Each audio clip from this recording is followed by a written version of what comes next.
మళ్ళా పని చెయ్యండి అని వాళ్ళని రెచ్చగొట్టే పరిస్థితుల్లో ఉన్నాం. దయచేసి సార్, చంద్రబాబు సార్, ఇలాంటి వాళ్ళని వెంటనే మీరు శిక్షించి వీళ్ళ కేసులు పెట్టి లోపల బొక్కలు తొయ్యాలని, ఇలాంటి వాళ్ళ సైకో వాళ్ళ మాటలు విని గ్రామాల్లో కూడా రెచ్చిపోతారు. రెచ్చపోతే మన వాళ్ళేమో గాజలు తొడుకు, ఈ పక్క కూడా రెచ్చిపోతాం. అప్పుడు రెచ్చపోయినప్పుడు వాళ్ళ వీళ్ళు కేసులు వస్తాయి.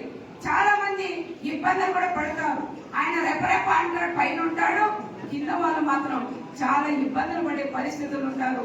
కేసులు పడి కోర్టు చుట్టూ తిరగలేక చాలా మంది నష్టపోతారని ప్రత్యేకంగా చంద్రబాబు సార్ కూడా చెప్పి ఆయన వాయిస్ ఆ ప్రభుత్వం, వైఎస్ఆర్ ప్రభుత్వం ఉన్నప్పుడు మా చిన్న కార్యకర్త గాని ఎవరైనా గాడు పెట్టి వాట్సాప్ లో పెడితే పోలీసులు తీసుకెళ్లి బట్టలు కొట్టేసి కొట్టిన రోజులు మా కళ్ళకు కనపడుతున్నాయని చంద్రబాబు నాయుడు గారు కూడా మేము చెప్తున్నాం.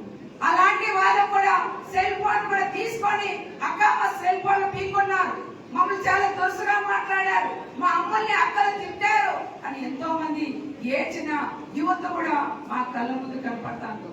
మరి ఇలాంటి వ్యక్తిని, జగన్మోహన్ రెడ్డి లాంటి వ్యక్తిని ఏ జైలుకు పంపిస్తారనే విషయం మన అందరూ కూడా నిర్ణయం తీసుకోవాలని మన గౌరవ ముఖ్యమంత్రి చంద్రబాబు నాయుడు గారిని నేను కోరుకున్నాం. రెచ్చిపోయి మాట్లాడి చాలా మందికి ఇబ్బందులు కూడా పెడుతున్నారు. దయచేసి ఇలాంటి వాళ్ళని కఠినంగా శిక్షించాలని మరొకసారి చంద్రబాబు నాయుడు గారిని నా రాప్తాడు నియోజకవర్గం ప్రజలందరి తరఫున నేను సార్ కూడా విజ్ఞప్తి చేస్తున్నాను కూడా తెలియజేసుకుంటూ అందరూ పోయి